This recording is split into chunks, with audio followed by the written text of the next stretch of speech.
Section 1. You will hear a woman called Mrs. Reynolds being interviewed by a police officer about an incident she saw the previous evening. First, you have some time to look at questions 1 to 5. Listen carefully and answer questions 1 to 5. Well, if you can just tell me everything you remember. It doesn't matter how trivial it seems. What may seem unimportant to you may not be unimportant to us. OK, I'll do what I can, officer. Well, as I said, I'd just come out of the cinema on the high street, so it was about 8 o'clock, just before 8, in fact. I'd been to see a film with a friend, and she'd just gone off home. So I was just standing there wondering what to do, whether to go and have a cup of coffee somewhere or not.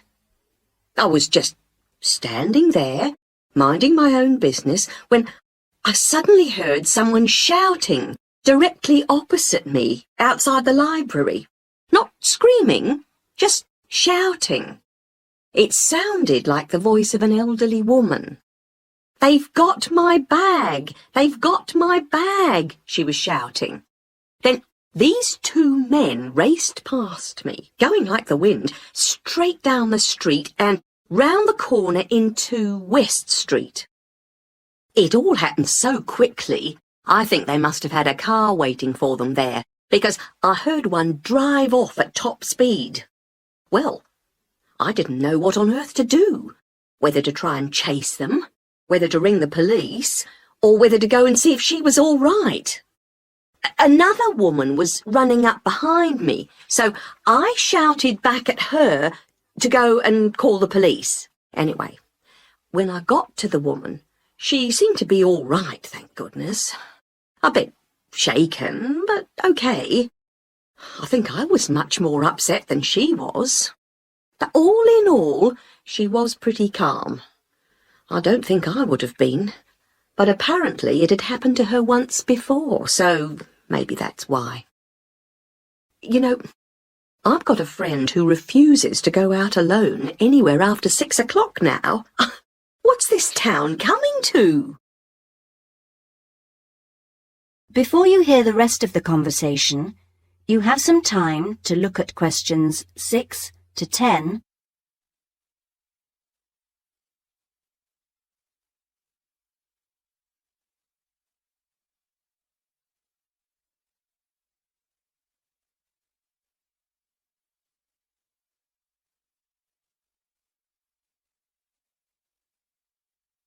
Now listen and answer questions 6 to 10.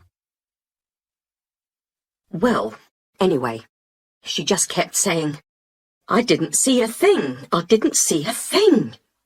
One of them had just pushed her from behind, and as she put out a hand to steady herself, the other one had just taken the bag from under her arm, and then he raced off across the road.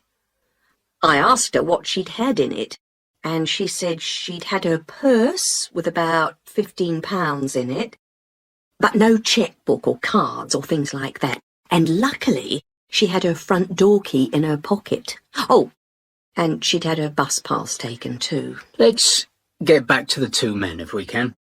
Just tell me everything you can remember about them. Well, there was a younger one and an older one. Well, let's start with the younger one, shall we? Well, age first then. He only looked about 17, not more, something like that. Neither very tall nor small. Sort of slim build. Not anybody you'd notice.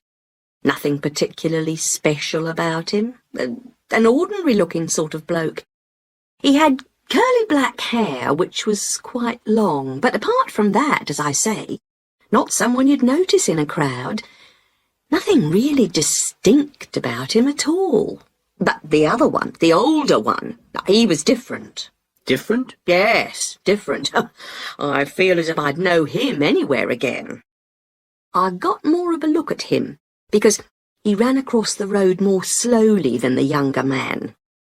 I remember being surprised because he was quite a bit older than the other one. I'd say about 35. Funny, because you don't think of people of that age snatching handbags in broad daylight like that, do you? He was quite a bit smaller than the other man and medium build. What did he look like? You didn't give the officer much information last night. Well, I did get quite a good look at his face. No beard or moustache, clean-shaven, and quite smart-looking, really. He had light brown hair cut very short, a sort of army haircut. And there was another thing. Thinking about it all last night, over and over again, I'm almost sure he had a small scar on his chin. Now, I didn't tell the other policeman that last night, but in my mind, each time I see his face, I can see one. A scar on his chin? That could be important. Thank you, Mrs. Reynolds. You've been really helpful. If you really think you'd recognise him again, then what we'd like you to do later this morning, if you can, is to come down to the police station and look at a few photographs for us. See if any of those ring a bell. That is the end of section 1. You now have half a minute to check your answers.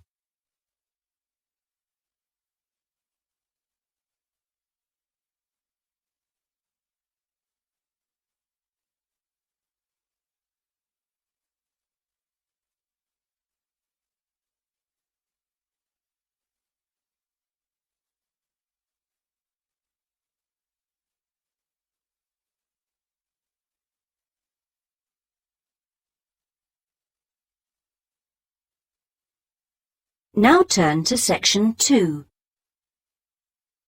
Section 2. You will hear a recorded message giving information about an English hotel. First, you have some time to look at questions 11 to 15.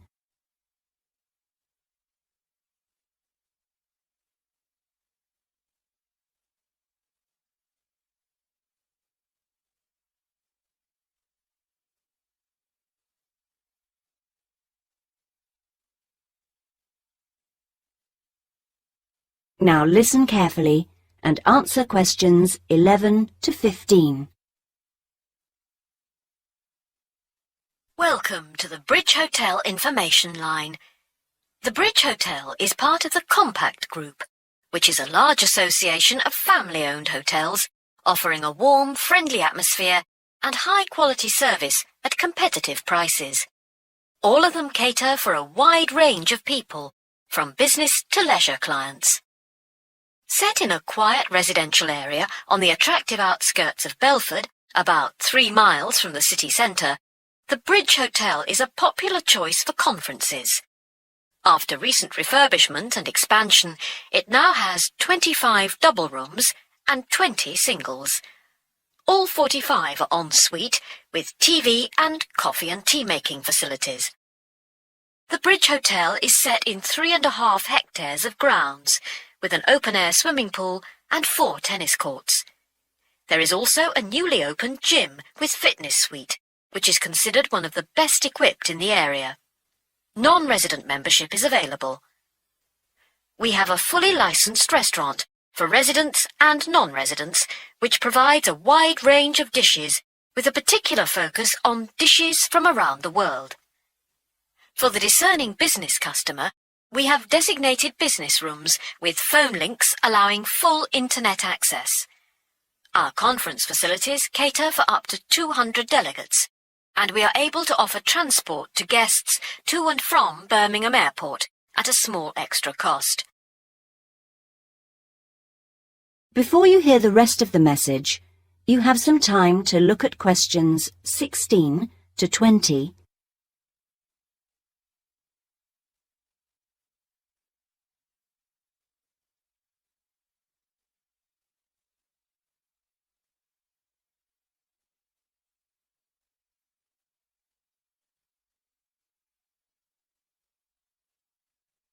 Now listen and answer questions 16 to 20. There now follows information about short break packages. Welcome to the Bridge Hotel Short Breaks Information Line. We offer 3 packages: 2-day, 3-day and 5-day. The 2-day costs £75 per person per night and includes full cooked breakfast and evening entertainment. Very popular for weekend getaways. The 3-day break costs £60 per person per night and, in addition to offers for the 2-day break, includes 1 4-course dinner.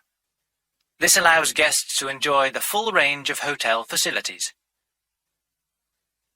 The 5-day break costs £52 per person per night and, in addition to offers from the 2- and 3-day breaks, includes free beauty therapy on 2 days and a full-day pass to a golf club.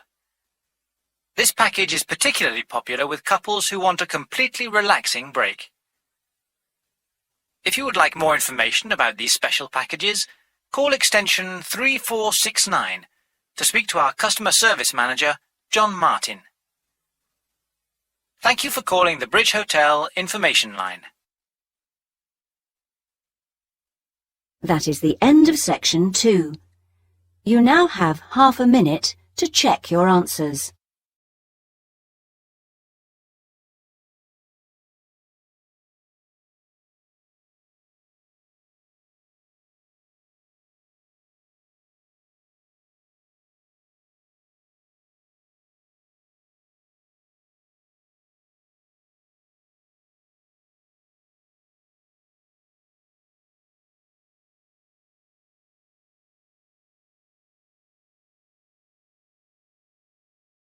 Now turn to section 3.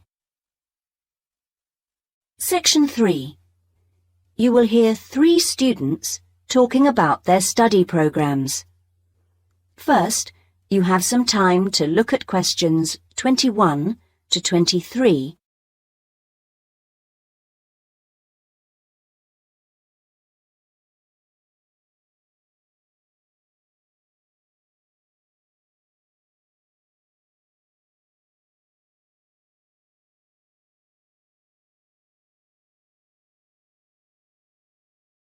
Now listen carefully and answer questions 21 to 23. Hi, Elaine. I was hoping I'd see you here. How are things? All right. You?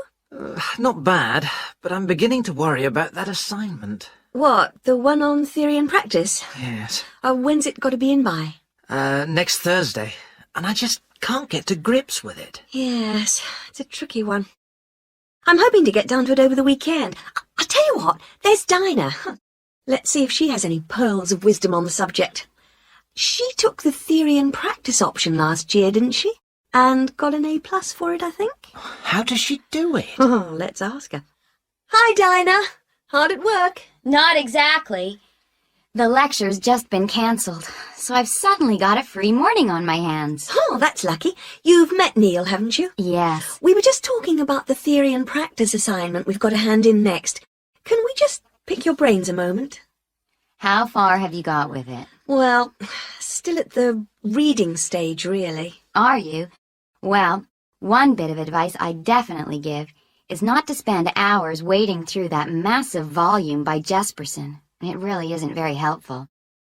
I think the only reason they keep it on the reading list is that the library has got so many copies of it. Personally, I found the essential source was Parisi.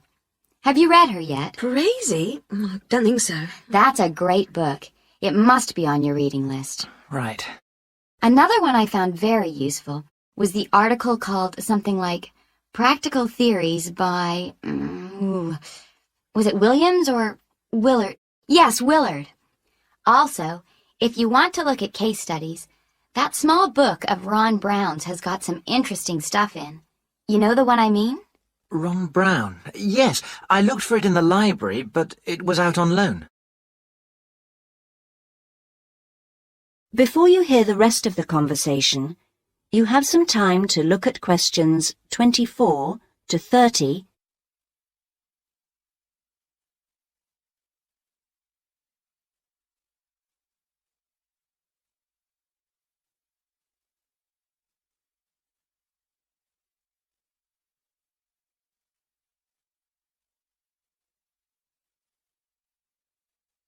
Now listen and answer questions 24 to 30.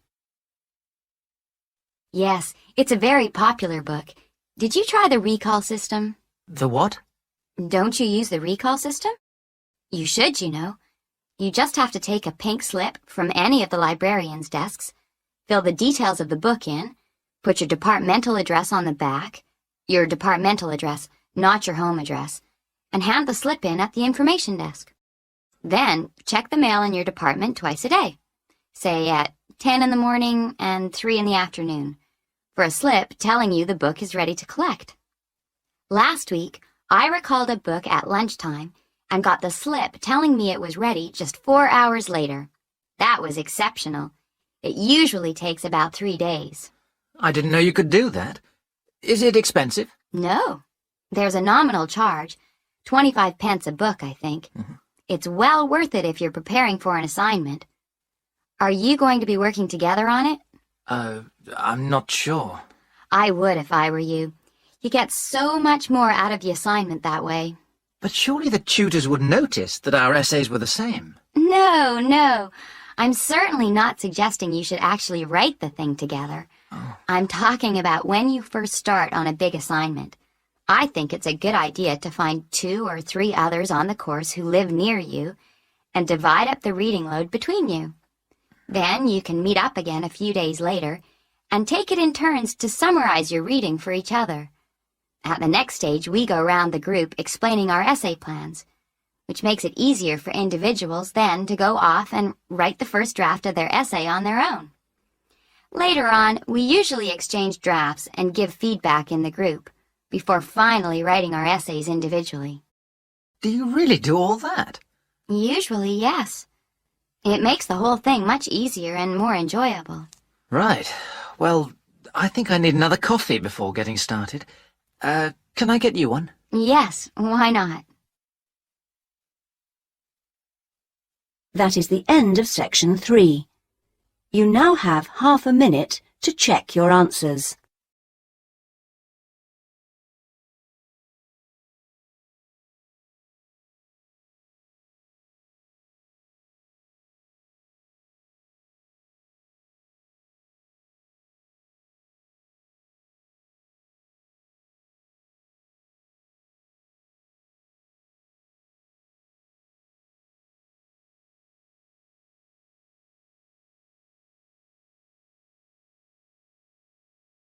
Now turn to section 4. Section 4. You will hear a talk by a university lecturer in Australia on a type of bird called a peregrine falcon. First, you have some time to look at questions 31 to 40.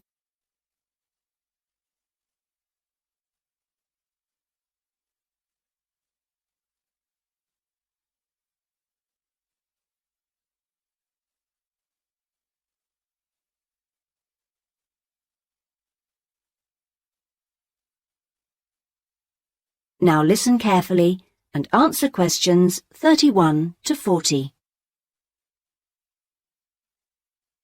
I'm Professor Sam Richards, and I've come as the 3rd guest lecturer on this course in Australian birds of prey. My job is to keep a watchful scientific eye on the state of Tasmanian peregrines, so I'll start by giving you some background to these magnificent birds of prey before I speak briefly on my own project.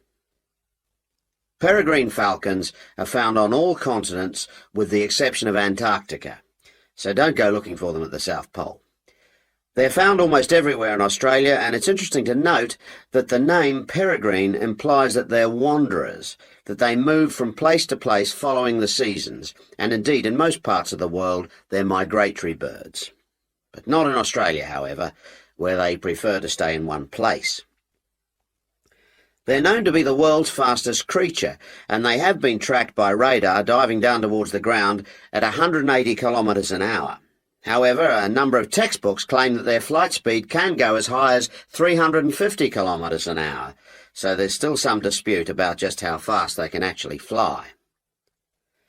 Female peregrine falcons, like all other Australian falcons, are larger than their male counterparts, In fact, the female is almost a third larger than the male in the case of peregrines. While she stays close to the nest to protect the eggs and the young chicks, the male is mostly occupied looking for food. Peregrines typically lay 2 or 3 eggs per nest, and after the eggs have hatched, when the chicks are about 20 days old, they start to fly. So they fly at a very young age. By the time they're just 28 days old, they've already reached full adult size. In other words, they're fully grown. Soon after this, at about 2 months after hatching from the egg, they leave the nest for good. From this point on, they're on their own. Unlike their parents, which have learned how to hunt, the young falcons are not good at feeding themselves, and so during the first year about 60% of them die. Once the birds have managed to live to breeding age, at 2 years old, they generally go on to live for another 6 or 7 years.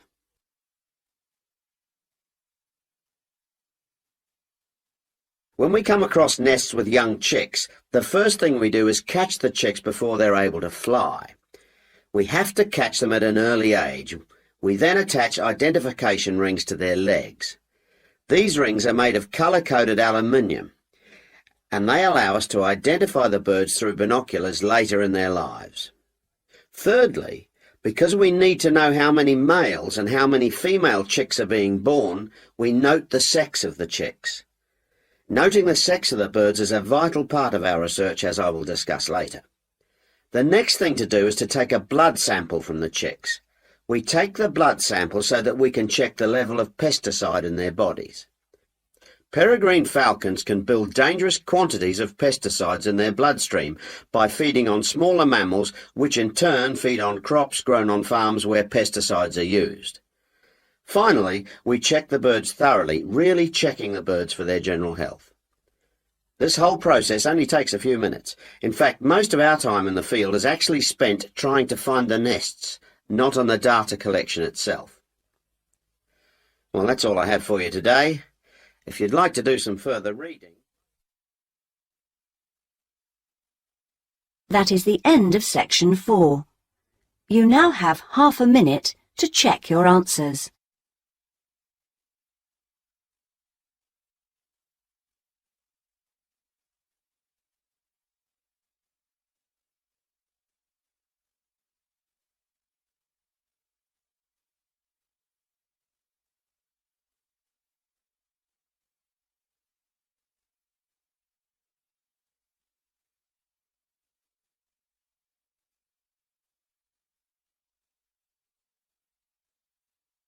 At the end of the real test, you will have 10 minutes to transfer your answers to the listening answer sheet.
Thanks for watching. Here are other 2 videos. You can watch them as well. And if you haven't yet subscribed my channel, please subscribe it and hit the bell icon for my upcoming videos, and share these all videos among your friends.